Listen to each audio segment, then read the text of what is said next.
So once you're doing that, like, we'll be left in there and then like. Welcome to our regular meeting of the Madera County Transportation Commission Policy Board.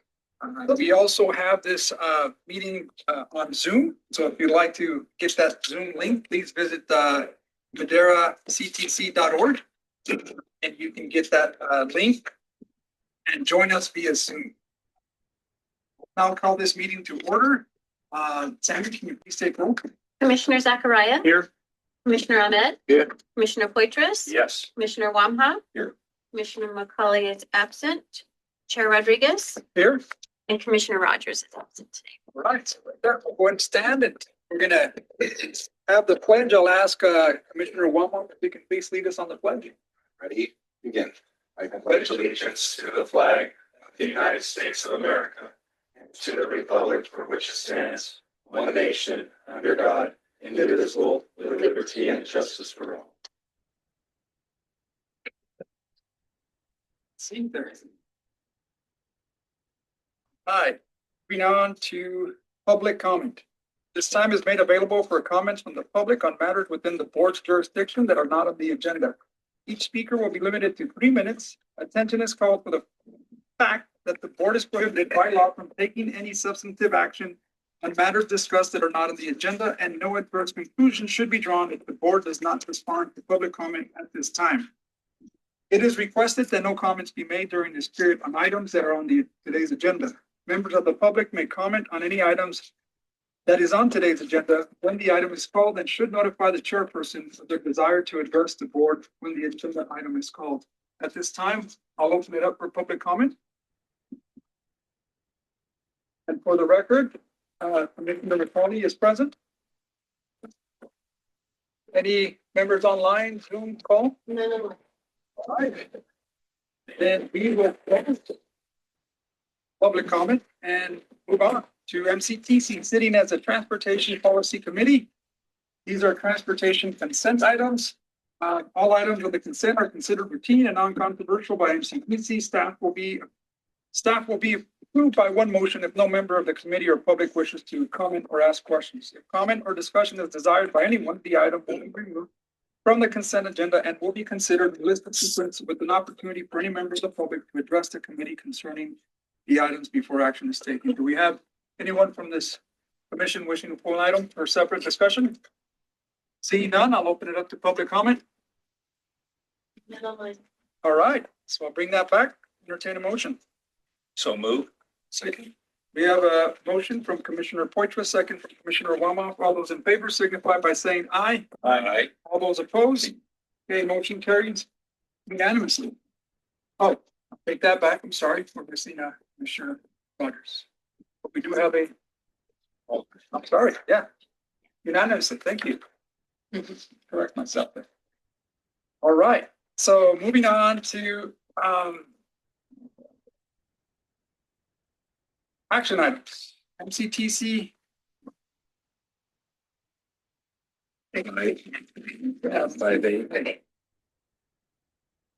See. There you go. Sorry. Thank you.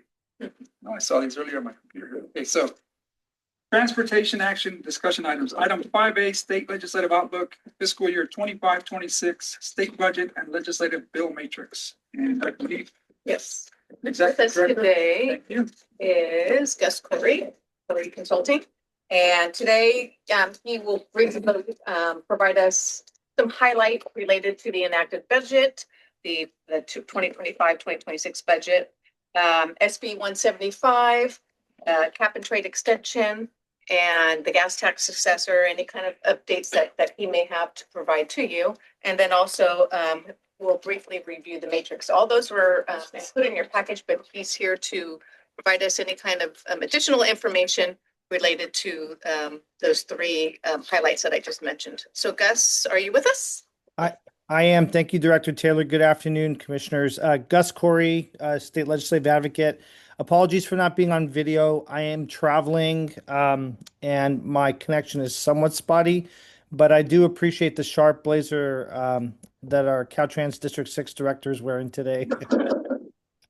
So the legislature did agree on a state budget to solve a $12 billion deficit for fiscal year 25-26.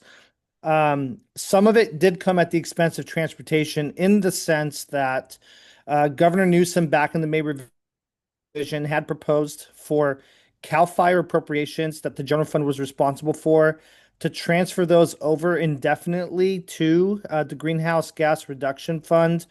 The Greenhouse Gas Reduction Fund has sort of been used as a piggy bank by the legislature to offset some of the general fund deficits over the past couple of years. There really isn't too much capacity that's left. What the legislature agreed to do, however, is instead of the $1.5 billion that the governor wanted in the current year, and it goes up to $1.9 billion in the out years, is they said, we will allow for $500 million, a total of $1 billion, $500 million for 2 fiscal years to come out of GGRF. And so the Greenhouse Gas Reduction Fund is roughly about $4.4 billion. That's how much the credit sales generate for cap and trade. 40% of that is subject to legislative appropriation. So they took up a lot of the capacity there. The good news, we think, is that we're like 99% sure that they've staved off the cuts to the Senate Bill 125 funds and any transit and intercity rail capital funding through cycle 7. So there was about $1.1 billion worth of funding. And again, you might recall, just given the volatility of general fund revenues, we had a surplus not so long ago, back in fiscal year 22-23 and 21-22. And so the legislature said, hey, we're going to give $5 billion one time for transit capital and operations. And so MCTC was supposed to receive 18.8 million. To date, we've received $10 million. We've drawn upon over 8 million, so we're due roughly 10 million. So we were concerned that if the governor fully wanted to fund CAL FIRE out of GGRF, that it would have included some of those obligations to maintain their commitment to fully fund the 125 funds. But we think that we've averted that. They're going to have to cut some of the non-transportation programs. You know, there's stuff for like water storage or Department of Forestry activities and such that might fall prey instead. But we do believe, and the Transit Association has also affirmed that, you know, we don't see any cuts. So we're hoping that Director Taylor and staff should are in our communication with CalSTA that it's business as usual. We should put in our submission to exhaust the remaining capacity that we have there. And it's just a matter of when they plan to process that remaining balance. And so we'll keep you posted if we hear anything new. But long story short, no cuts to some of the money we've been depending on to help, you know, facilitate some of our transit activities in the county. On cap and trade itself, this is the main ticket item that's left for the calendar year for the legislature. So the legislature actually went on recess on July 18th upon adjournment of session. They're back on August 18th, and then they'll have until September 12th to conclude all business during the regular session until they reconvene back in January, notwithstanding any special sessions that might be called by Governor Newsom. So cap and trade, just given that it expires in 2030, we depend upon it because of the low carbon transit operations program, TIRSIP, as I mentioned, which is 10% of the pie. And so there was discussion about augmenting those resources. And Mr. Chair and even Supervisor Porthos will remember during our advocacy for the Valley Voice trip in March, we asked for as much, that we need more funding if we're going to, you know, adhere to state mandates to reduce greenhouse gas emissions, provide more mobility, and such. But we're not sure now with the CAL FIRE appropriation if there is capacity. The administration is asking for a $1 billion earmark. That was in the May revision. That's still the case. Auction proceeds, however, were lower than expected in June. I think they were off by about $200 million, which is the problem with the line item. High Speed Rail gets 25% of all 25% continuously appropriated from the program, which was about $912 million last year. So $1 billion doesn't sound like it's that much more, but again, if you're going to give $1 billion guarantee, it does come at the expense of other programs. But it is vital. We've got a lot invested in the valley, and so there is no deal without consensus on what happens with high-speed rail. It was the reason why we have a cap and trade program. It just remains to be seen whether we'll get more to augment some of the other priorities that we've advocated for. But we fully expect the governor, the pro tem, and the speaker to continue their conversation, especially now with the president officially pulling the federal funding and the fact that there's about a $7 to $10 billion deficit in order to complete Merced to Bakersfield. The cap and trade proceeds are crucial to ensuring that they have enough money to complete that segment. And they're looking at a 15-year extension, by the way, so going out to 2045. So we'll keep you posted. We're actively participating in the conversation, and always value and appreciate your input as the process unfolds. I'll stop right there on cap and trade. I know I said a lot on the budget too, just to see if there's any questions or comments, and then I'll talk about the gas tax thing. Thank you, Mr. Corey. At this time. Mr. Chair, I have a question. Thank you, Gus, for that for the report. I was just kind of curious. You mentioned that the cap and trade auction was about 200 million short, and I was just kind of curious why you think that was the case. It's a great question. I know that there's some uncertainty there. So what's interesting, Supervisor, is that in conversations with the Speaker's office, they've said that everyone is waiting to see whether or not the program's getting extended, and if it does, they expect an overly positive situation for the first 4 or 5 years. But I think until then, it has to do with the availability of the credits, the price per credit, and then just uncertainty over what people, how much industry is really able to purchase and cap against without the continuation of the program. Very good. Thank you. Thank you, Mr. Corey. Any other questions? One, Chair. Gus, yeah, thank you for that. Is there any word on, with that $4 billion that was pulled federally to dive deeper into those cap and trade dollars to provide further funding than what was already allocated for high-speed rail? No, I mean, if anything, the legislature has been fairly sour. They don't really want to do more, but I think there's an understanding that you have to finish what you started. I think Governor Newsom's been pretty consistent about that too. And I think the president's action was more or less a formality because we've been hearing ever since the new administration took office and Secretary Duffy's letter that he had sent, I think it was late fall last year, early winter, we kind of knew that the axe was going to drop. But this is why the administration, if they get $1 billion through cap and trade, that's $15 billion over the life of the program for the extension. In addition, they're looking into ways to possibly bond against that resource. So they could have additional revenue to more than compensate for the deficit, hopefully address rolling stock or, any other impediments in order to get service running.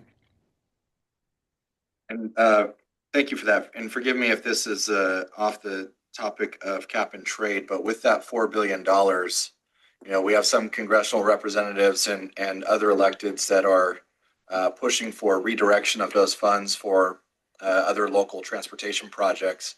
Do you have any information on that? I haven't. Yeah, this was something that was pursued even by congressional members prior to the president taking office, and it hasn't really had much momentum. So I think we're just all waiting to see what will happen. I know that Governor Newsom had tweeted, I think it was earlier this week, that they are suing the uh, the Trump administration to see if they can help restore the 4 billion that was taken. So we'll see what happens. We'll keep you posted there. But again, I think all the focus right now here is on just trying to get the extension, which should make up the difference. And I will say that it's not the first time that the administration pulled it. You'll recall that under President Trump's first term, he attempted to do the same thing, and then funding was restored under the Biden administration. But they're digging deeper this time around. So we'll actively monitor and we'll report back with any details. But we're going to have a resolution on cap and trade before any of the federal stuff gets resolved. Thank you again, Gus. Appreciate you giving us that update on that segment. Mr. Chair, just a couple Yes, comments. One is if you start to hear cap and invest, it's because cap and trade may change into the cap and invest program. So that's going to be one of the same. It's just going to be the extension program called cap and invest. And related to the potential reasoning why potentially it could be a shortfall due to less credits, less trades. I'm not sure, but I've heard that. Related to the federal redirecting the funds, I've read some interesting articles in the newspaper just recently this week about that discussion. So I know that that's happening at the federal level. It might be something that we might be interested in when we go to DC in September to kind of explore and talk to some of our representatives to see where that might be going, if anywhere. We probably will be meeting with the Department of Transportation as well when we go to DC in September. So we'll keep an eye on that. so should we hold our breath to take the ride on the high-speed rail from Merced to Bakersfield? We'll see, right? All right, Gus, go right ahead. I think you have another segment there. Yeah, thank you, Mr. Chair. So just really quickly, and I'm really happy Director Taylor just made that comment about cap and trade or cap and invest if that winds up catching on. That's what the governor is referring to it as in the May revision, at least. But British Petroleum pulled out of the hydrogen market, and we're hearing from several of our clients that they're scrubbing various applications because under the current president, he's favoring traditional fossil fuels instead of newer technologies and such. And so that could also be part of the reason why there's a little bit of a chilling effect. But I really do think it has to do with it's kind of hard to purchase credits for a program that might sunset, in a couple of years. But there's a lot. There's really a lot to unpack. And I will say that part of the delay of why they were waiting to deal with this after session is because they wanted to make sure that the credit system was working in a fashion to really continue to demonstrate that they have greenhouse gas reduction benefits. Because at some point you're doing the mitigation, so how much more juice can you squeeze out, of the program, basically. So again, we'll definitely keep you posted on that. Very much appreciate Director Taylor's comments on that. On the gas tax successor source, Assembly Transportation Committee Chair Lori Wilson held a town hall meeting in Fresno. I think some members of this body had attended that meeting. She's really trying to get as much public input before they try to proceed with some sort of a solution for the coming year. In the report, I highlighted, we've spoken to you before. I know that Mitch Weiss on my team, who's also on the Zoom, had done a presentation on the gas tax, and we very much appreciate that. Supervisor Porthras has been a member of the Road User Task Force for well over a decade now. And, there's the sand's running out of the hourglass. We have to do something just with the fact that the gas tax revenues are declining. The Transportation Commission is in the process of doing their STIP fund estimate. Caltrans is doing the same thing with the shop for maintenance on the state highway system, and there is going to be a decline. At least, for now, it's a fairly modest decline, is my understanding. But sooner or later, we're not going to be able to catch up anymore with having available resources to address our existing infrastructure, safety projects, etc., let alone any of the other mandates to try to improve, mobility, alternative transportation, and such. So I just tried to lay out the four different scenarios in the board report that were in the California Transportation Commission's needs assessment pursuant to Senate Bill 1121.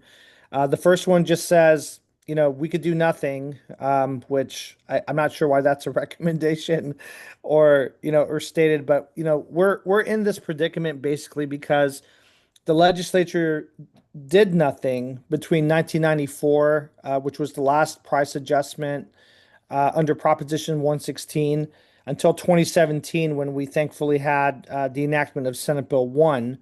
But, imagine just, if you're running a business or you're working for someone and you don't get even a cost of living adjustment for 23 years, it would be very difficult in order to compete or, just have a livable wage. And, in addition, construction costs have gone up. They've escalated astronomically. The League of Cities and CSAC, I think they did a report, and construction costs identified even when the feds passed the IIJA, they went up by 32%. So you're collecting less, costs are going up more. It's just not a recipe for success. But doing nothing, I think, just underscores that it is the reason why we're in this predicament to begin with. Scenario two was increasing existing funding mechanisms, which, cars are just more fuel efficient. I think after COVID, folks are telecommuting more. So we're just not collecting as much. And yes, there are more electric vehicles or zero emission vehicles on the road, but believe it or not, out of 32 million registered vehicles, they only comprise 1 million, which is less than 3% of all vehicles that are registered. So, you really can't tax them enough to make up the difference with the decline in gas tax revenue. So scenario three was, well, maybe we do a partial a road user charge, and again, phasing it in and just looking at zero emission vehicles, but you're not going to be able to collect enough. And again, it's just the escalation of the loss of revenue versus what you're collecting. It doesn't put us in a favorable position. And then number four is just jumping out with a fully implemented road user charge, which we've been trying to figure out for quite a while here, and questions about equity and implementation and just the method of collection and stuff. But I know that you have an expert on the commission. Supervisor Porthos has been a participant on the road user charge pilot program, which just concluded, where the commission was collecting 2.5 cents per mile to try to make it a little bit more tangible to folks.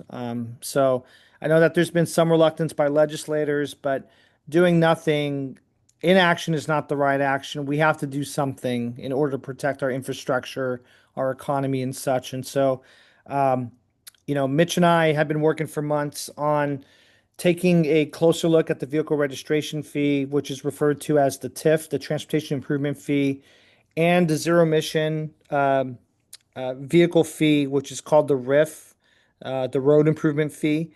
And, long story short, we think that there's a way to do a full conversion to the vehicle registration fee, and at least 77%. And in our county, you would get everybody, like 97% of all Madera residents, I think at a minimum, that would save money by converting over. And that's just because there's so many cars out there. It's a large denominator where you could spread the cost over of what you need to generate, of what the gas tax currently generates and what the current registration fees are, to kind of keep things moving. And there's even a way to convert it over and generate more money, up to $1.5 billion more, with continuing to tier the vehicle registration fee. So Mitch and I have spoken to the California Transportation Commission. There could be a prospective opportunity to speak with the road user task force. We want to keep you informed. It could be something that you may want to consider for contemplating for inclusion into your 2026 state legislative platform in working with the San Joaquin Valley Regional Policy Council and other regions across the state. But we do think that there's value in giving the legislature a menu of options, whether it's a road user charge, a vehicle registration fee, and just having them pick something to move the needle forward. So I'll stop right there, Mr. Chair, and I'm happy to answer any questions or comments that you or commissioners may have. Yes, thank you, Gus. And I know that Commissioner Poitras and myself, alongside staff, have been very intimate with that. But I'm sure there's probably some comments. If you want to add anything to that? I just like to, first of all, Gus, thank you very much. Great presentation, and I appreciate your meeting or working with the legislature in terms of providing different options. We several of us in the room, Michael, Trish, and myself, were able to attend that meeting with Lori Wilson last Thursday night, and I mentioned to those attending that doing nothing. You pointed out that doing nothing is not the solution, and the fact that the state of Hawaii visited us X number of years ago, let's say 7 or 8 years ago, to see what we were doing in California, and with that information, they've already implemented their road user charge, their alternative source of raising revenue. So they acknowledge very small state. They don't quite have the population that we do, but it just, I think, points out to the issues we have in California with the various groups and complexities, and perhaps a legislature that wants to drag their feet a little bit. And I get it. It's, very controversial and not a fun thing to talk about, but yeah. So thank you. Sure thing. My pleasure. Either questions or comments? Russ, assuming that pretty much concludes your presentation, do you have anything else you want to add before we? Just one last thing, Mr. Chair. I don't want to lose the thread on Supervisor Poitras had asked with the new Caltrans director coming in. Her schedule's been a little bit in flux, but that's top of mind, and we'll try to get something. She's had a little bit of shuffling, there too. So we'll get her pinned down for a meet and greet. Very good. Thank you. Thank you, Gus. I know you may have other items that you have there to discuss. Unless commissioners have any questions, that'll conclude my report, Mr. Chair. Good. No questions on the summary matrix. We're good. All right. Well, thank you again, Gus. I know this is a discussion item only, but it's a very important update for us here at the MCTC. So thank you again, Gus. My pleasure. Thank you. All right, moving on to item 5B, public hearing draft 2018 Madera Active Transportation Plan amendment number 1. Evelyn? Good afternoon. Me make that recording.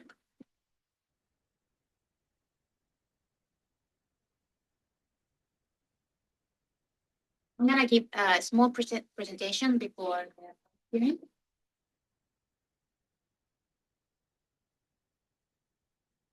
So the ATP was first adopted May 23rd, 2018, and it provided a vision for the future of walking and biking in Madera County with the policies and the programs that could help achieve that vision. It contained the existing conditions report, that is the demographic information, accident data, health data of the county and cities.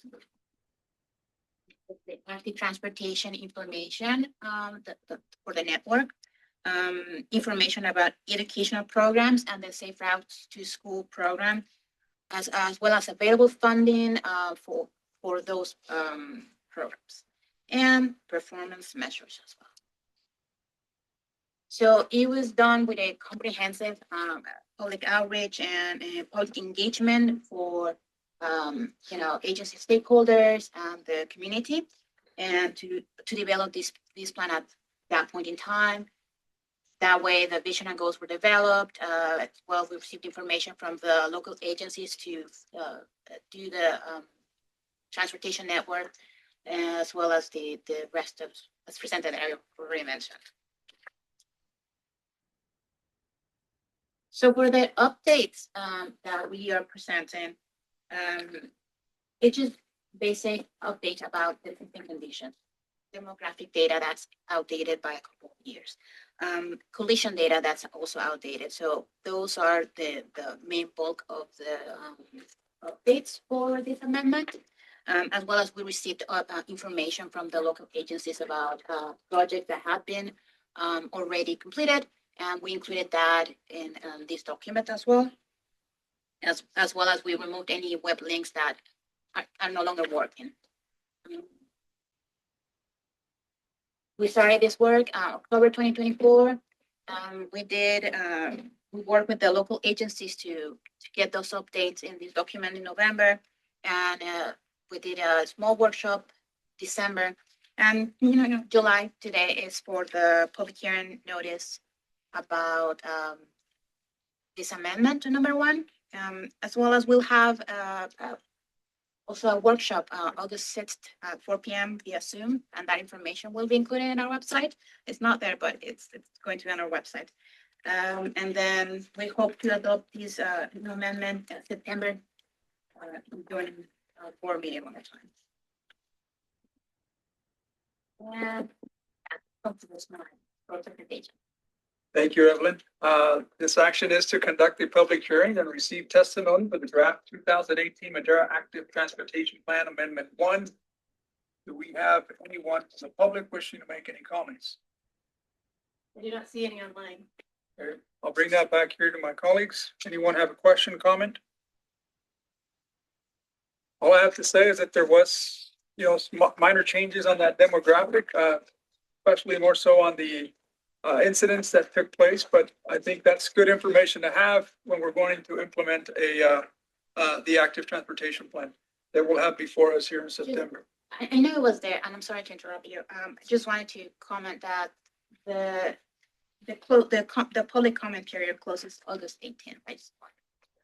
Thank you. Again, that public comment again closes on August 18th, and then we'll bring this back again for a second hearing and adoption of the amendment.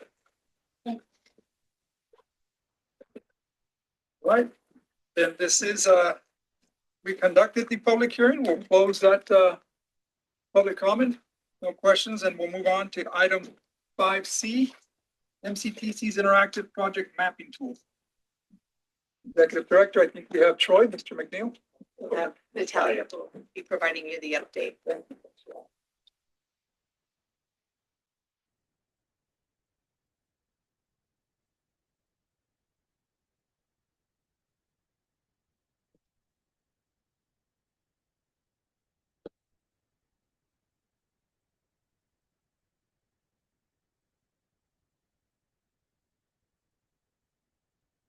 Okay, thank you, Mr. Chair and Commissioners. So I want to start by saying how at MCTC, we're always looking for ways to improve the way that we engage with the community. We like to try to find easy ways to provide information about our processes. And when you think about, or if we talk about like a new transportation project, what's the first thing that people want to know? They want to know, where is it? Where's the location of this project? Is it near my house? Is it near my child's school?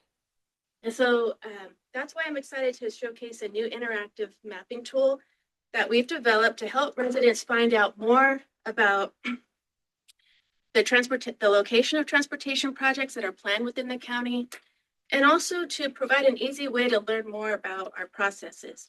And one of our most important processes is the FTIP, or the Federal Transportation Improvement Program. So hopefully we're thinking that after using this tool, it'll help with the appetite of people to want to learn more, dig more into that program, and dig more into what we do here at MCTC. And it's just going to be the beginning for us. We want to expand it to include a mapping tool for some of the other programs that we have for Measure T, the Regional Transportation Plan, and other programs. And in the future, we do plan to create Spanish versions of these tools to make this information even more accessible to non-English speakers. So in the next few minutes, I'll walk through a really quick demonstration on how to use this tool that's going to help enhance our communication and also stakeholder engagement. So just give me a few seconds and I'll share my screen and get started.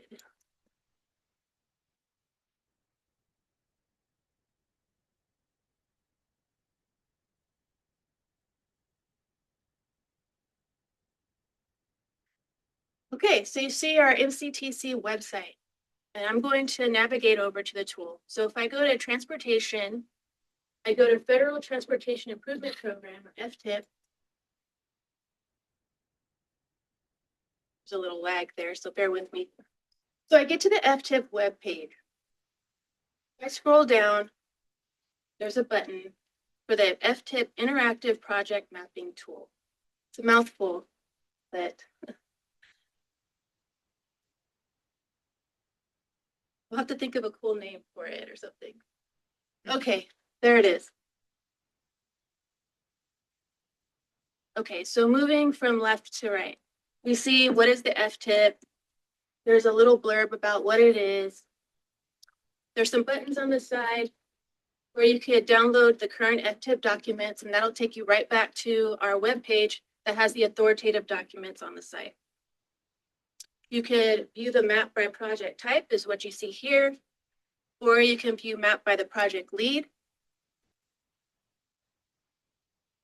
So you can see there, you can see all the projects that the City of Madera is doing, this Caltrans, the county, various agencies, Chowchilla. And then you see there at the bottom, there's a spot where you can leave a comment, and I'll go back to that part later. You could, I don't know if you've played with any mapping tools before, but it has some of the standard tools where you can zoom in, zoom out. You click on the home, it'll bring you back to the main extent or the beginning extent of the map.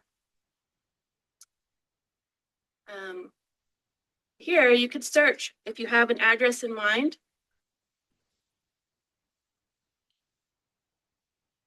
For instance, you want to find out what's going on around here.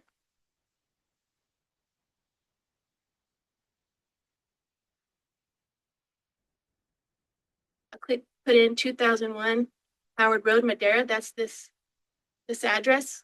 It zooms into that location. And then I can zoom out a bit and kind of see what's going on. I see nearby, there's a project going on over near the park. And so you see that I pulled up a little pop-up box. It has the project name. It has the project number that correlates to the number that's in the FTIP, the type of project that it is. So in this instance, it's a bicycle and pedestrian improvement project. A description of what the project is, what funding sources it uses, the lead agency, what performance measures it meets, the status, and of course, another important thing is the funding for this project.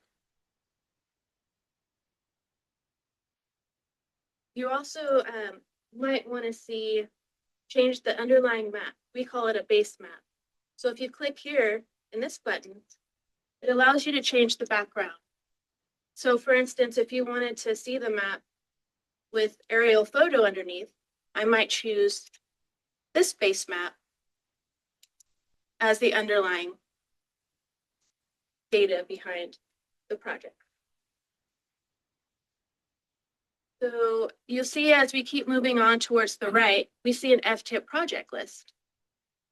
So I could scroll down and pick any of these projects. If I pick it from the list, it'll zoom right into that project and give me that pop-up that gives the information about it. You could also go in here and type in, if you knew the project number, and you could search that way to find a specific project. and learn more about it.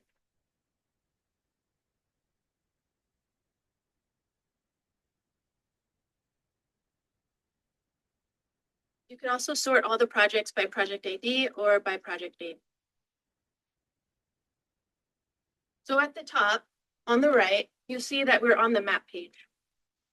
If you scroll over, you can find out some more information about the FTIP. And so it goes into a little bite-sized amount of about the I can't even talk about the FTIP. I'm sorry about that. The process and development, consistency with other documents and other information, the financial plan, the performance measures, air quality conformity, just little bite-sized portions of what the FTIP is all about. And of course, if I scroll over at the top to the other projects, there's projects that I can't map, right? So I can't map purchasing 2 transit vans. So we have those in tabular format, and they're all listed here. So the project description, the funding sources. There's also some other projects that we haven't been able to map yet. They're under the group project list. So you'll see that there's the citywide Safe Routes to School project for the city of Madera that's listed there. And then you can see information about that. Okay, so one last thing I wanted to show you is, like, as I mentioned before, you can leave a comment, and that's where that public engagement comes in very well. If a project is selected, that automatically populates in the little comment box over here. So for instance, if I had a comment about Road 209 shoulder paving, the survey will automatically put that name in there. I could leave my comments.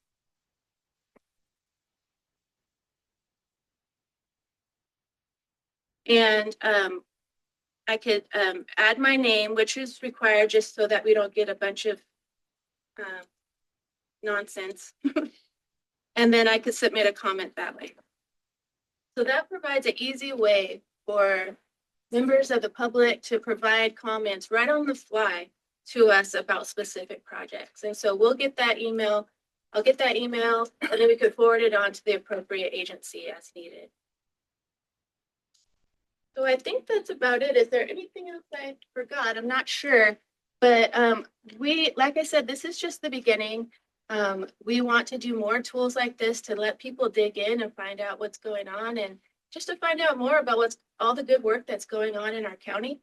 And if you have any questions, please feel free to reach out to me about it.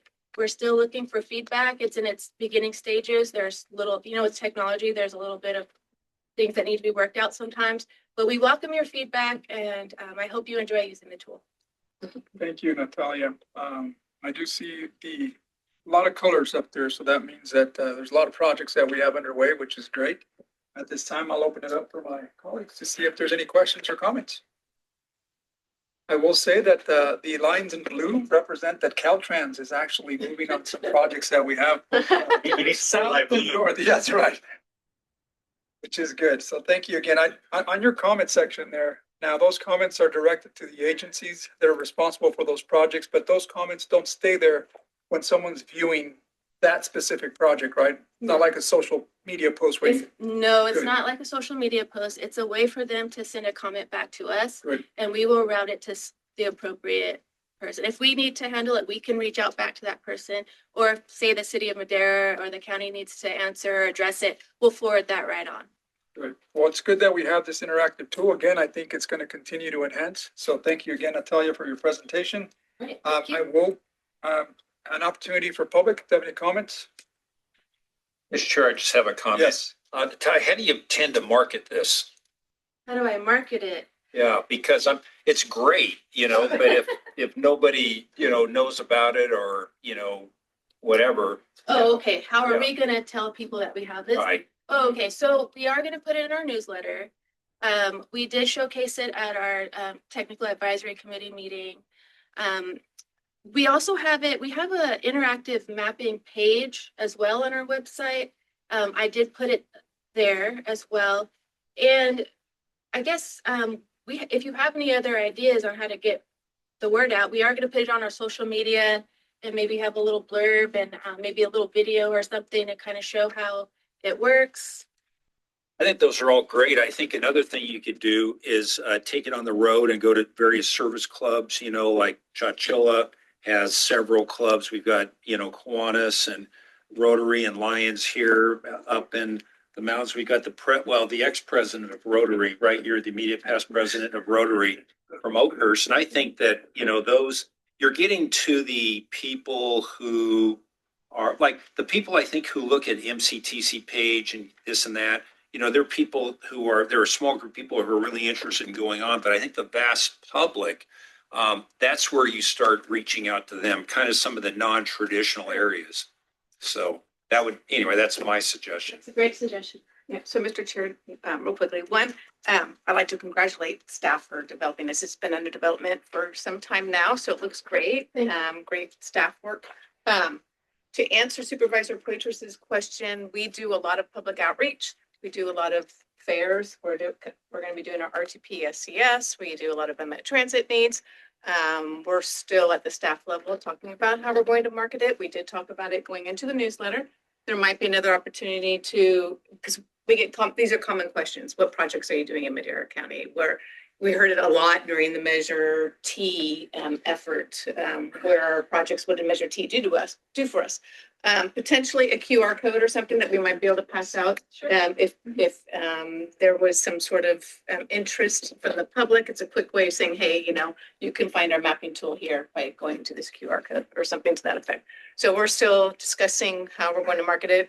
She's just not, you guys are the first to see it.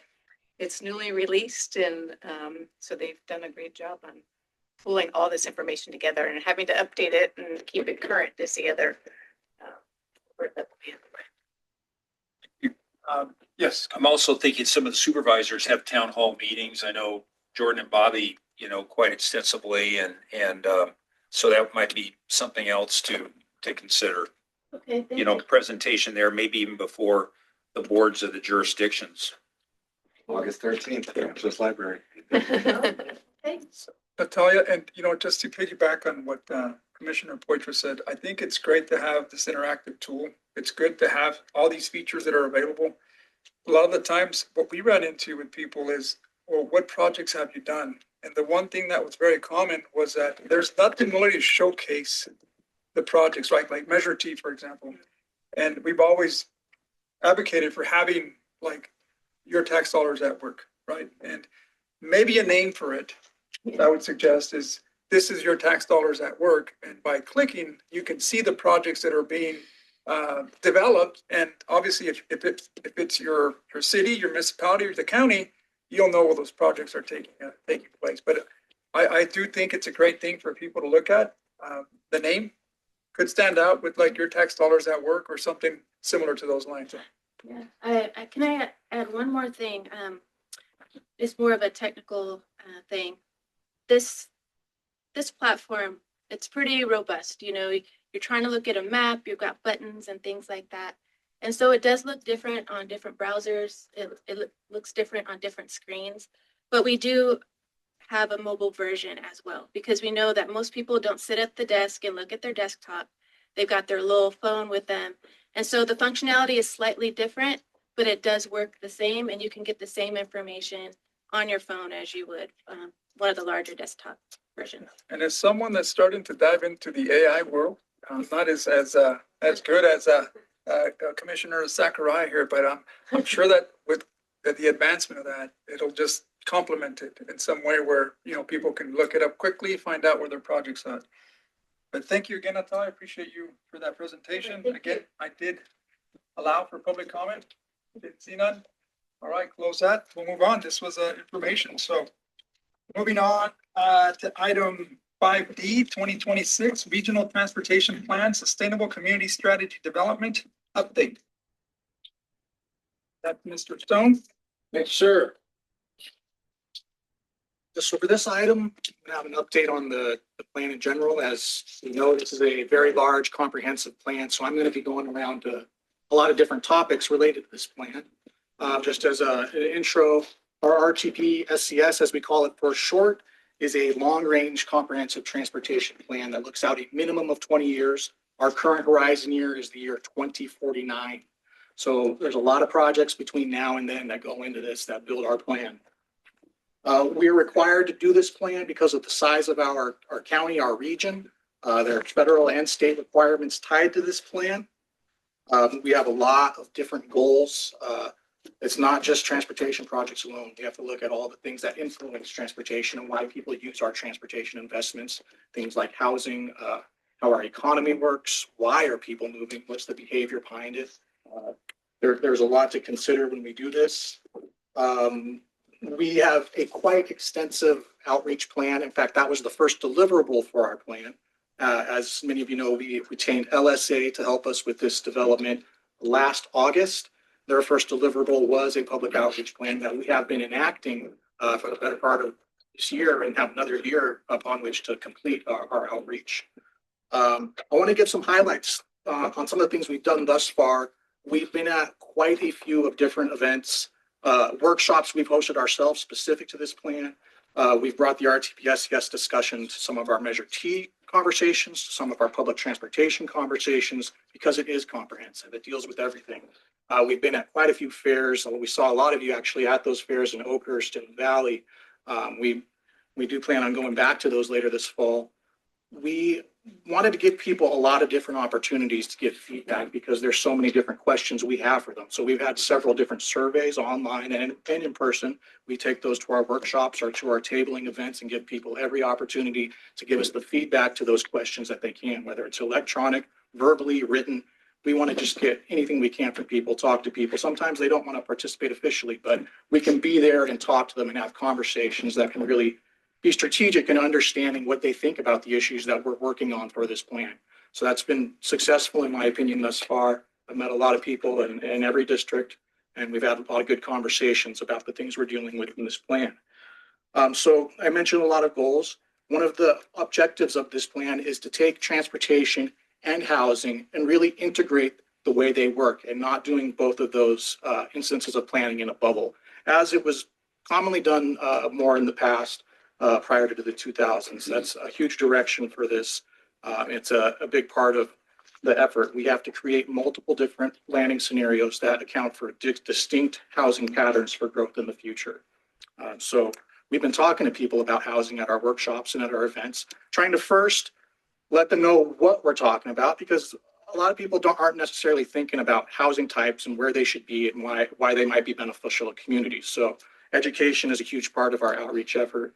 And I think we've got some good responses for some of the surveying we've done and some of the conversations we've had related to the type of housing people think will be important in our communities in the next 20 plus years, whether that is more affordable options in places where it makes the most sense, or keeping something a little more status quo out in the country or rural areas where it doesn't make sense to have higher density affordable housing in certain areas at all, especially in the rural areas or outside of urban cores.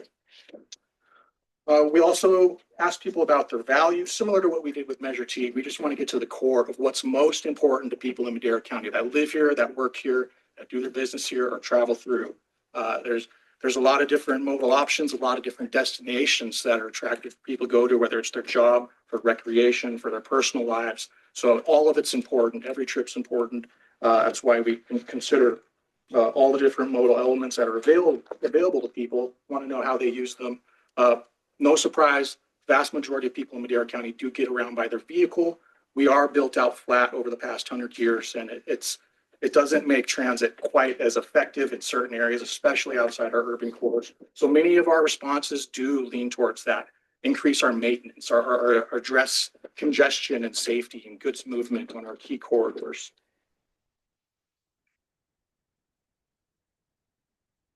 So what have we been doing with this outreach information we've been getting? We've been trying to purpose that towards how we do the analysis for the RTP. I mentioned we have to create distinct scenarios.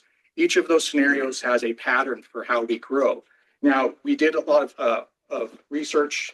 We talked with our local agencies. We get the assessor's profile for where developable land exists. We look at the general plans. We're not making a plan that's independent of what's already happening. They have to be together. It has to be a plan that makes sense with what's happening at our jurisdictional levels, planning documents and things like the general plan. So we can take the feedback we get though and focus those into different directions for different scenarios. In doing that, we've developed a handful of draft scenarios, we'll call those, and we vetted those with public, and we also vetted those with our working committee that's helping develop this plan. That includes your local agency staff, various service representatives, education representatives, labor representatives, and so forth. That group recommended to us that we should, in listening to the public and the feedback we got, have a scenario, 3 distinct scenarios. The first being to carry forward the preferred scenario of our previous plan. That scenario was the 2022 RTP SCS preferred scenario, the one that was approved by this board in August of 2022. So it would take our latest planning assumptions and combine those with the growth pattern that was identified in that scenario. Excuse me. The second scenario they wanted us to focus on was the transit supportive development scenario. This would look at where it makes sense to take advantage of our investments we currently have for transportation modal choice, and is there options to have development around these corridors, things like the train station or Avenue 12 has quite a few. Also around downtown Madera, the fixed route services there, looking if there's infill options, undeveloped land, anything that could fit within that to help support transit development. Excuse me. The third scenario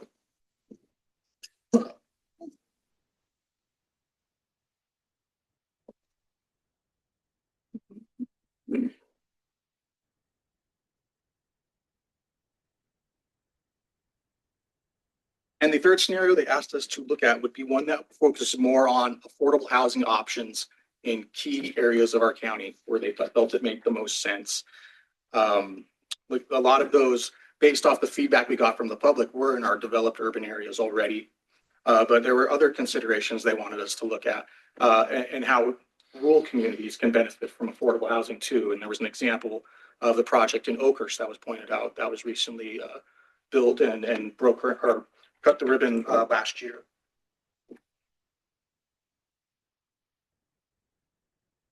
So we're working with LSA to generate these distinct land use patterns. We have a land use allocation model that can essentially take what's in the plans, but also find those avenues for us to do additional development or focus that in different areas to a degree that would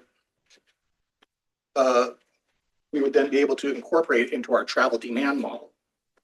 So this is kind of where I shift gears and get off the outreach and get into our technical side.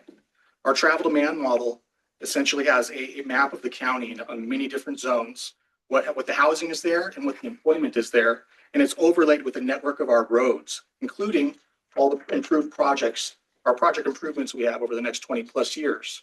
And we can simulate what's on the ground versus those projects and our network to analyze transportation behavior. What's the volumes as we grow?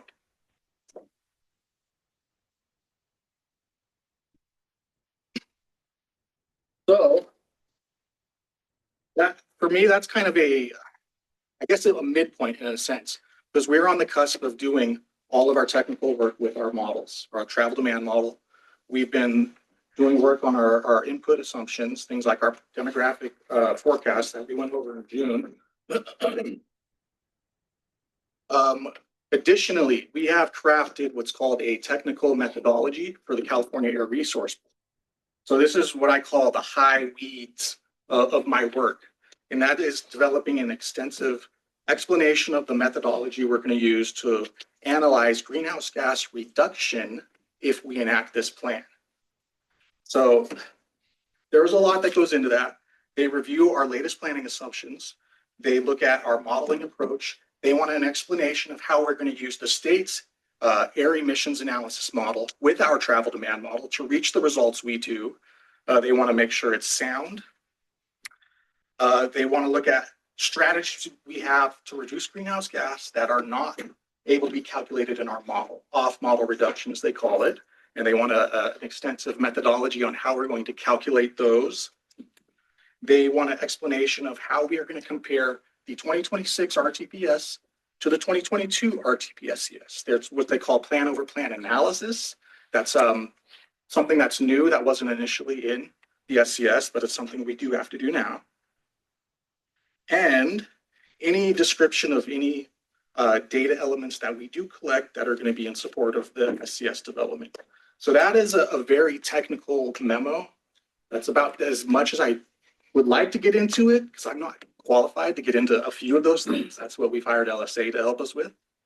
But essentially, we're right at the doorstep of being able to go forward with all of our technical analysis, running our model, analyzing our scenarios. And here's where I go back to outreach. Once we've done that, we want to go back to the public. We're going to have another round of workshops where we talk about the results of these scenarios, where we talk about what it means and how it's going to apply to the final plan. So we're actually planning to do that right now. We're setting up dates in all the communities for workshops. We're going to be back at all the tables at all the fairs to highlight this stuff. We're going to be talking to people, getting their opinion on which scenario they think works best for Madera County, which we will then bring back to you next summer, about a year from now, actually, when we look to adopt this plan. I'd like to take any questions if there are any. Thank you, Dylan. Sure there's questions. I mean, that's quite a bit there to chew on. Any questions from my colleagues? Sure, I have a question. Yes. Dylan, so thank you, and thank you for your hard work. And I know it's very technical and you know, not an easy task, and so much appreciated. And it has to be done. I mean, it's one of these things that has to be done, or else, you know, we don't qualify for certain funding from the state of California. But I guess what I'm looking at is we develop this plan, you bring it back next year, we approve it.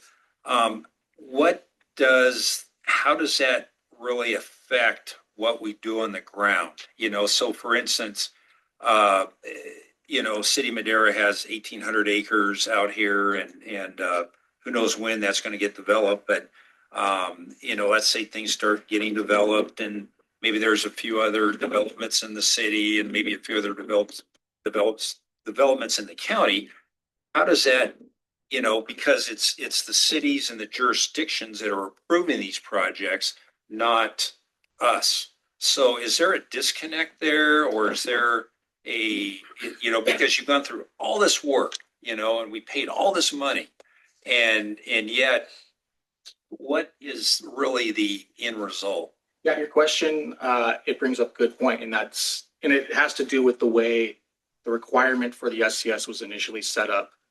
2005, 2006, it was negotiated and introduced as a Senate bill. And what you're talking about was a big part of that discussion. Who's responsible for what in the end? You know, what obligation does a city or a county agency have to live up to this plan? The thing that ties them together is completing this plan as we're required to make those projects eligible to go forward for funding. However, the cities and counties by design are not, you know, legally bound to enact this plan exactly how it's laid out in it. That's why we update this plan every 4 years, in fact. And in terms of things like, you know, development changes. Sometimes it's going to happen sooner, sometimes it might move, or sometimes it might not happen at all. I know when I first got into planning, there's projects that I was working on the EIR for that today never broke ground when they said they were 20 years ago. So that's why we do this every 4 years. But yeah, in terms of who's required to do what, it was written out of the original SB 375 because I guess the CSAC and some other agencies kind of said, we don't like that. We don't want the regional agency to dictate in that manner, which made sense. So it's not tied to it directly in that they have to enact the plan as it's written. And so we just kind of continue into perpetuity. It's a guide forward for a plan that will enact, if enacted, would meet those goals set forth by the state.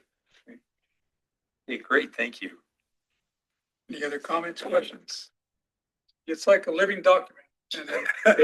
For a lot of us, it never ends in this office. It's all year 4 years in a row, every 4 years, all year for 4 years. So 20-year document, right? 20-year plan, Correct. updated every 4 years. Correct. Any land use change, demographics, anything that changes that, and, you know, I'll bring up what Commissioner Poitras said, if there's a land use that's changed through the county, then at some point, that development or whatever the case may be, may have to be integrated to this program. It's starting to sound a lot like what I'm seeing, like information that you crunch to come up with a model that'll give us some plan for future grants and or certain applications.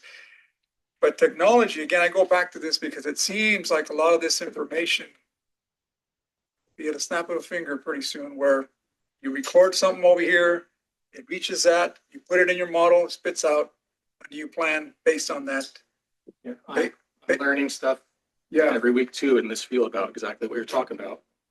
yeah, it's scary to see, but I know it's the way exponentially, the way things work with this whole advancement of technology, especially with data at your fingertips now, it seems to be pretty I quick. do think the RTPS is so broad and varied that it might be a few more years before a computer can fit it all into one. I'm sure, right? thing. It's just crazy to think that, but it's good to know that, we'll be able to integrate all these things to be able to generate a plan, not only that is approved by the state, but also give us an opportunity to see where we're going. Because we know there's a lot of growth going in certain ways, and that may change that plan here within the next 3-4 years.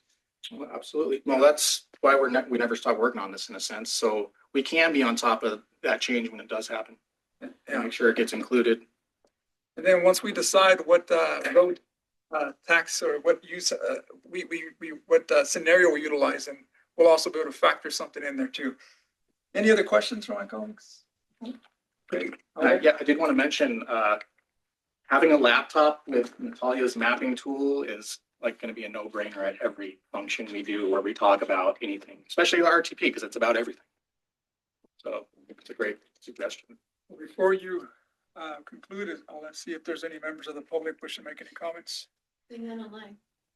Okay. Anything else there, Mr. Stout? Yep. No, sir. All right. Yeah, no action, just information. Yes, this is a discussion item. So we'll move on to MCTC sitting as the Madera County Transportation Commission. Item 6, reaffirm all action taken while sitting as the Transportation Policy Committee. So move. Yeah. All right. I have a motion from Commissioner Poitras, second from Commissioner McCauley. All those in favor signify by saying aye. Aye. All those opposed, motion carries unanimously. Okay, moving on to the consent items. Any member wishing to pull an item? Member of the public? All right. I'll second. We'll have a motion from Commissioner McCauley, second from Commissioner Poitras. All those in favor signify by saying aye. Aye. All those opposed, motion carries unanimously. Okay, moving on to item 8, administrative action discussion items. Item 8A, fiscal year 25-26 overall work program and budget amendment number 1. Thank you, Mr. Chair and Commissioners. We're now going to get to the boring stuff. So this item is to amend the fiscal year 25-26 overall work program and budget. The budget is increasing by $197,632. In this amendment, we recognize the following items. We incorporated the recently awarded competitive sustainable transportation planning grant. It's scheduled to begin later this year. This grant will support work through the fiscal year 27-28. And the grant was mentioned in item 4C under the consent items. We incorporated recent board actions regarding contracts for the lobbying consultant and executive director. We have added funds to update the MCTC website. The software platform that the website runs on is obsolete and we need to update it. And so we'll be working with our website provider to do that. We'll be working on that over the next few months, and we anticipate going live with a new website at the beginning of next year. The budget also recognizes some changes and assigned staff hours to the various work elements. Staff recommends approval of the amendment, and I can answer any questions. Okay, do we have any questions from any of my colleagues? Yeah, sure. I have a comment. I just wanted to mention, I know Mr. McNeil mentioned that, the OWP is or this amendment is a boring item. But I would really encourage everybody to take a little bit of time and maybe take one element a week or a day, part of the work program. Because if you do, you really learn a lot about what happens here at MCTC.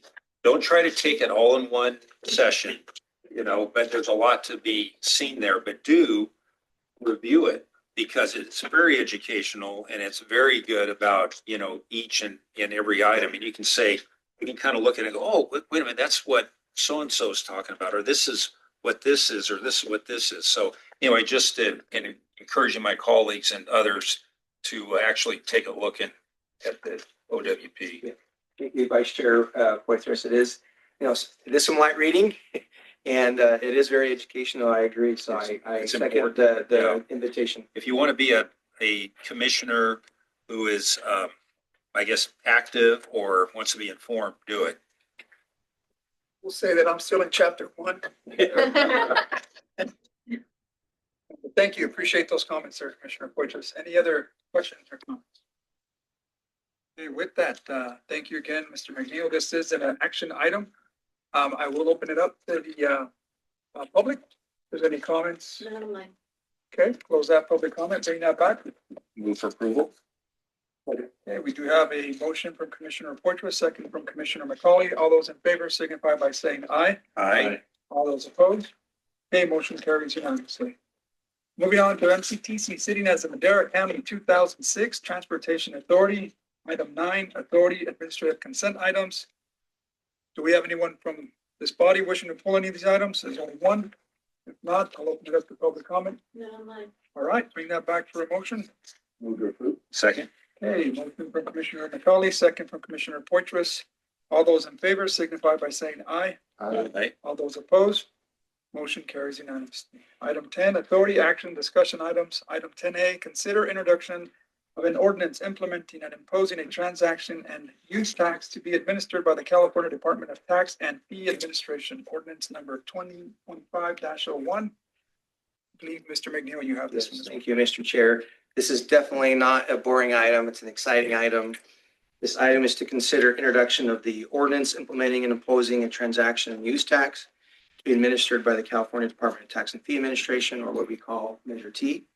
As we know, a citizens initiative measure to renew Measure T was passed by voters in the last November election. The initiative measure permits the authority to administrate the tax and expenditure plan and perform all functions necessary for the administration and operation of the ordinance. This item is to formally adopt the terms of the initiative ordinance, to formalize its administration duties and carry out the voters' intent. Staff recommends introducing ordinance 2025-01 to waive the reading and introduce by title only. The second reading and final adoption of the ordinance is scheduled for the September board meeting. I can answer any questions. Okay, comments, questions? Great news. I'll open it up for public comment. None of mine. Seeing none, okay, this is an action item to introduce an ordinance of the Madera County 2006 Transportation Authority imposing a transaction and use tax to be administered by the California Department of Tax and Fee Administration by title only. Will you be reading that, or is this sufficient there? So, yes, so the motion would be waive the reading. Okay, waive the reading, and I'll entertain a motion. So move. All right. Yeah, we do have a motion from Commissioner Poitras, second from Commissioner Wamop. All those in favor signify by saying aye. Aye. All those opposed, and that motion does carry unanimously. Item 10B, 2024 Measure T, implementing guidelines and draft outline. Yes, this is kind of a continuation of the previous item. Is to seek feedback regarding the draft outline of the implementing guidelines of the 2024 Measure T. The draft outline was included in the packet. The guidelines will help with the administration and implementation of the new expenditure plan. A public workshop to review the draft outline was held in Oakhurst last week. And there will also be a workshop here in the MCTC office on Thursday, August 14th at 6 p.m.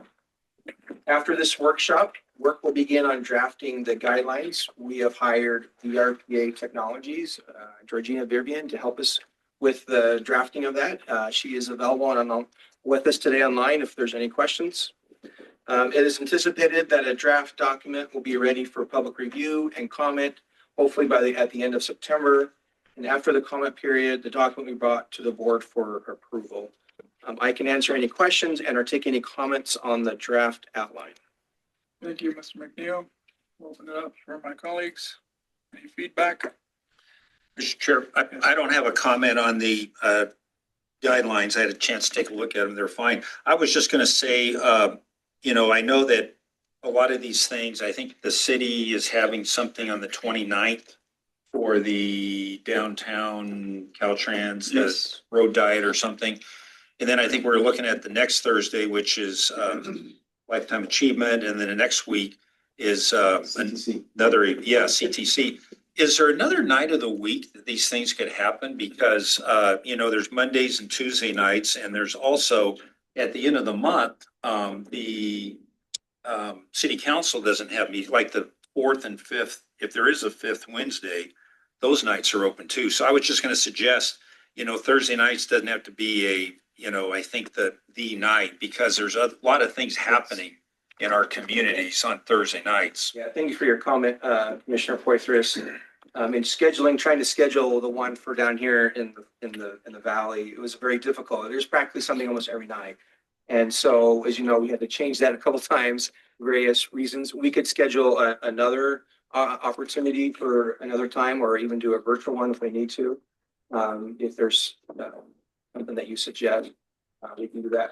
I think we're going to try to still move forward with the 14th one, but we can do an additional one if we need to. Well, I don't need to do one for me.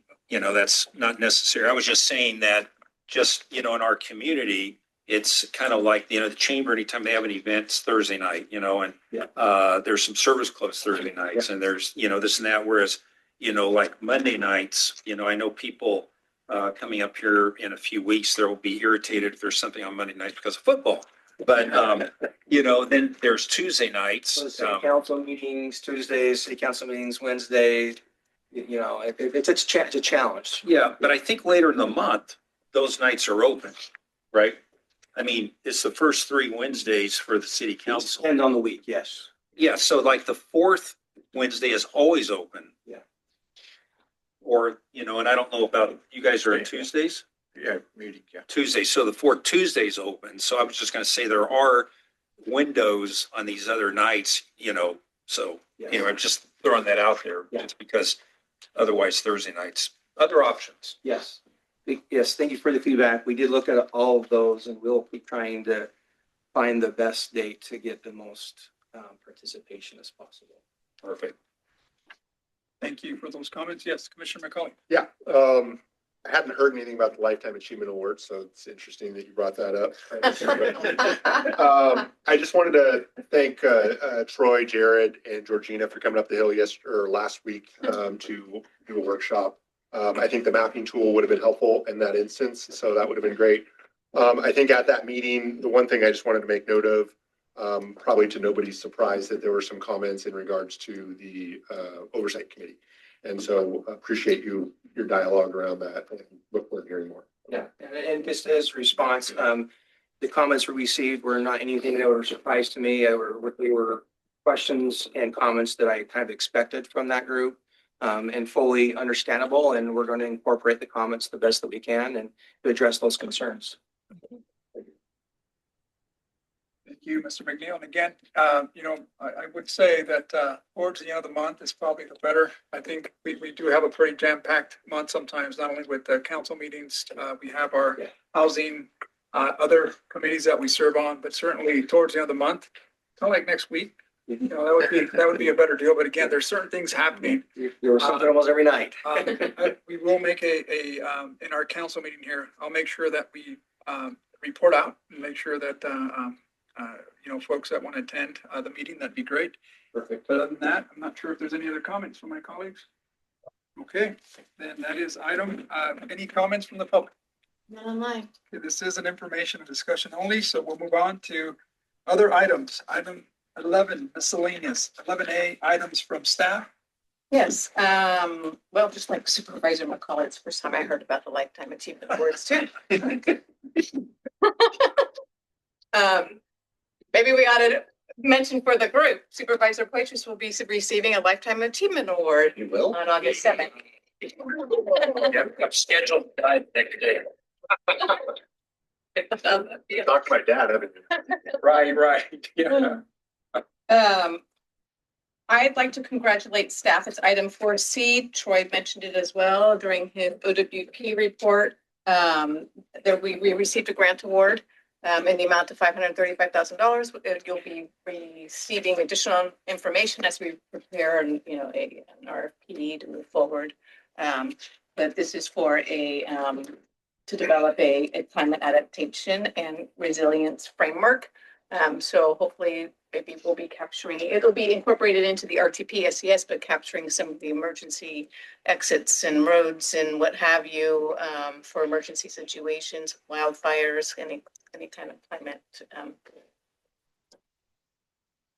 change type of activities that may occur. But we'll be preparing some information and bringing that forward to you, I believe, in September, if I'm not mistaken. But congratulations to staff led by Natalia to develop this grant application. A reminder, we will be dark in August unless there's an emergency to hold a meeting. So we will not be having a meeting in August. I think that's all I have at this time. I just wanted to bring to your attention and for the record, the California Freight Mobility Plan is currently being updated. They did release a public and a freight industry survey online recently.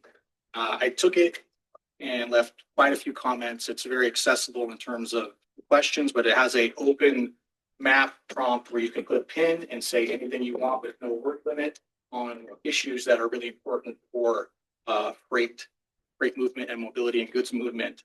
I would encourage you to check that out. So we have many pieces talking about our community and some of the needs as it relates to this plan. This is an important plan. There was concern when CAPTI 2 was being developed, how it would affect plans like this and what it means for the future of our needs in our county.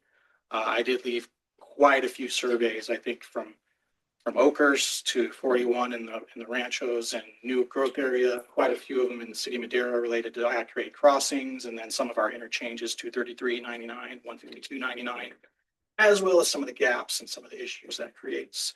But I would, we'll be sending this out, and we could send that to all of you as well. I encourage you to take a look at it, maybe talk with some people you know that this will be important to. There should be a lot of them in our county, just so our voices can be heard as part of this, because there is a tendency when we see some of the hearings or some of the in-person things where there's a lot of people speaking about projects like this, but they're not necessarily representative of our needs or values here. So I just wanted to bring that to your attention. That's the California Freight Mobility Plan update. Thank you, Mr. Stone. And that concludes items from staff. Okay, we'll move on to item 11B, items from Caltrans. Director Navarro. Thank you, Mr. Chair. Good afternoon, Commissioner. Good to be back here in Madera. Really glad I came there because I didn't know about this Lifetime Achievement Award. Actually, even I knew about the Lifetime Achievement Award before I came here. But congratulations still. Just want to share, I know Clean California for the most part sunset this last fiscal year, but there was a budget change proposal in this year's California budget for 25-26 with a different grant opportunity for it's called Community Cleanup and Workforce Development Grant Program. About $25 million set aside. It's really to focus on litter abatement, graffiti cleanup, and then also a key objective is to train employees and individuals in marginalized populations and to get other local agencies that participate in these cleanups and gain their Clean California Community designation. So guidelines will be coming out soon. There'll be a call in mid-September for this grant opportunity program. So we'll push that out as soon as we get more information on it. Again, congratulations to MCTC on being awarded a Caltrans planning grant for the $535,000. Glad you're successful there. We're still chipping away the 99 CMCP update. We expect to have a draft by end of this month. At that time, we'll start communicating with our partners and stakeholders, really just diving in and going through all the different modeling information. Here's some of the conversations with Dylan about modeling. It's very complex. And we're looking at statewide things like greenhouse gas and vehicle miles traveled and looking at the managed lane strategies throughout the whole corridor. So we should have a draft to share towards the end of this month. Out at State Route 41 and Children's Boulevard, we've been working with Madera County. We talked about it out at Supervisor Walmus, the Rolling Hills Town Hall, about those improvements between Lanes Bridge and on Children's Boulevard at State Route 41. So we're working with Madera County and their consultant. We're looking at putting the dual rights in. Wildan is working on the concept on Children's Boulevard. Caltrans crews will be doing the striping, the signal modifications at the ramp. So we anticipate having a plan from Wildan in the next couple of weeks. So it looks like probably in October is when they'll be able to put that out and get that work done. And then they're going to basically the 3-lane on ramp. My understanding is they're going to reduce it to 2, but make it wider so that way trucks can navigate in the eastbound direction to onto 41 in both from both lanes. The South Madera 6-lane project is still in design. We're working with CTC and headquarters staff on extending the TSEP application or the grant proposal. So that'll go in August to CTC. We did identify a couple locations for additional EV charging. So at the Madera maintenance station, the Caltrans station, we are going to be adding 2 more fast chargers at that location. They're currently free charging there. And that'll be part of our greenhouse gas mitigation for the Madera 6-lane project. And right now we're trending, looking at probably summer of next year construction there. The North Madera 6-lane project, this is the section that's environmental from Avenue 17 to Avenue 2020 to Avenue 22. We'll be hosting a virtual in-person public scoping meeting in August on Thursday, August 21st. There's also Thursday night football. That doesn't start till September. So that's another reason not to have things on Thursday. But we're having that out at Fairmead Elementary School from 6:30 to 8:30. And then the upcoming STIP request. So one of the projects we are looking to get additional ITIP funding for would be for this section to do the next phase to fund environmental or right-of-way design once environmental is complete. We're estimating it's probably about a $15 million ask for the right-of-way and design portion of this project. So that'll be going this year as well. The downtown Madera project, that project is ready to list. The team is working on their allocation request for CTC for construction. That should go to the August CTC meeting. We'll be attending the town hall that's held on July 31st, which I heard was a Thursday as well. And then looking at hopefully begin construction December, January. So looking forward to getting that project off the ground. The State Route 99233 interchange improvement project, unfortunately, was not successful in getting SB1 LPP this last application cycle.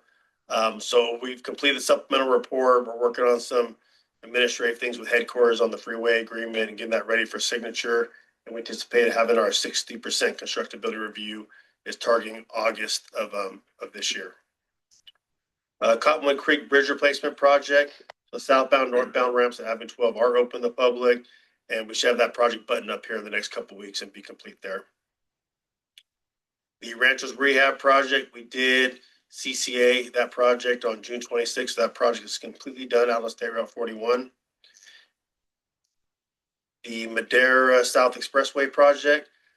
So the consultant and Caltrans are working on final comments on the 100% design package. And we're also working on right-of-way and utilities. Design is scheduled to be complete next month. And then it could be scheduled, could be advertised as early as fall. And then lastly, the Chowchilla Rehab Project.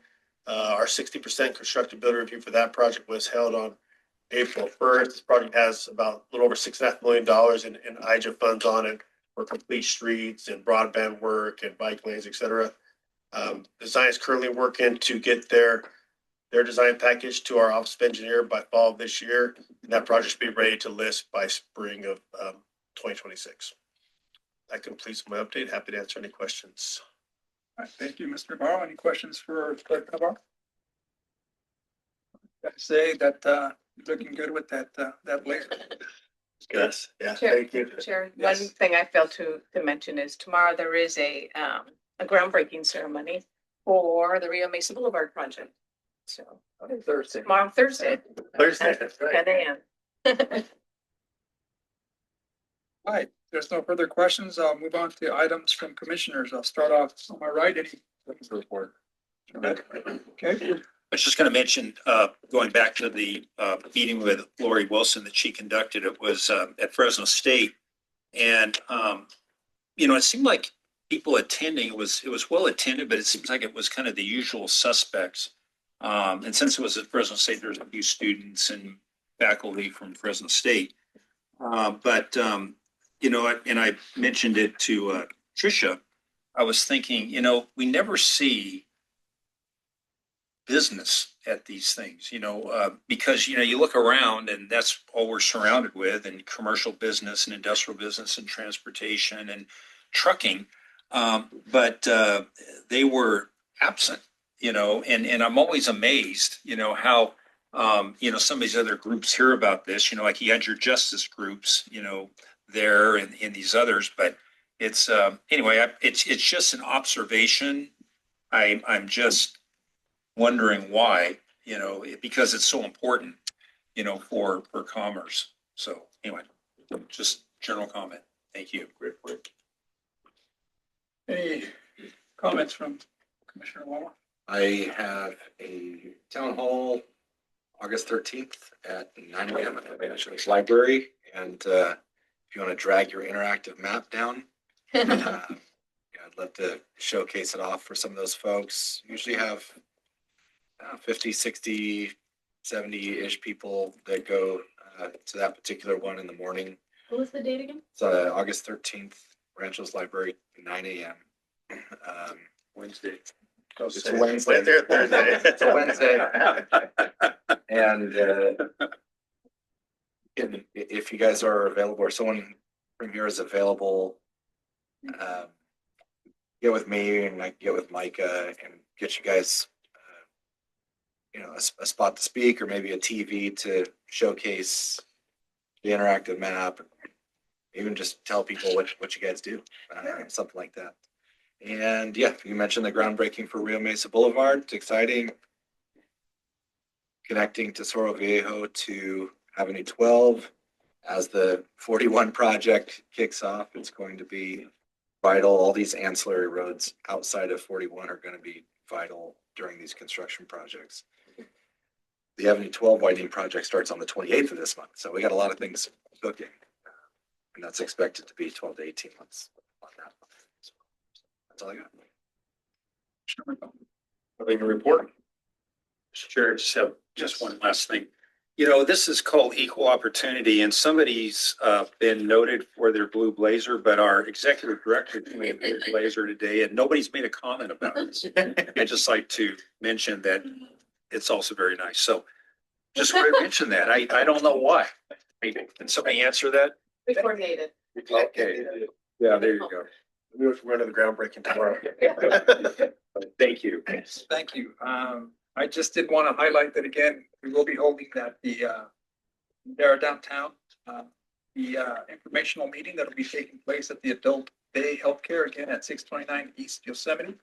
And another good opportunity to possibly showcase that interactive tool if it's possible. I'm not sure if they're going to have a presentation there with any type of screen or anything like that, but just to throw it out there, maybe a good thing. And the reason why my colleagues don't know about the lifetime achievement is because they don't follow on Facebook like I do. He's got his notifications there, so you'll see it. It'll be lifetime achievement or milestone. It'll pop up and tell you that, right? A little LinkedIn. Yeah. Jose's president of the fan club. That's right. That's right. Yeah, I can tell you, I don't get paid, but hey, I still do it. Yeah. But anyhow, that's all I have. I did want to mention that I had an opportunity to start engaging in some water policy. I know they don't really connect directly with transportation, but in many cases they do. So I know we work with our regional policy council, and those are some of the items that I'll be looking forward to reporting on that as well. That being said, we don't have a meeting for August. Again, we're going dark. We'll bring that back in September. And other than that, then we'll adjourn this meeting. All right. Do you need another turn lane on? It's actually on children. Okay. Watch.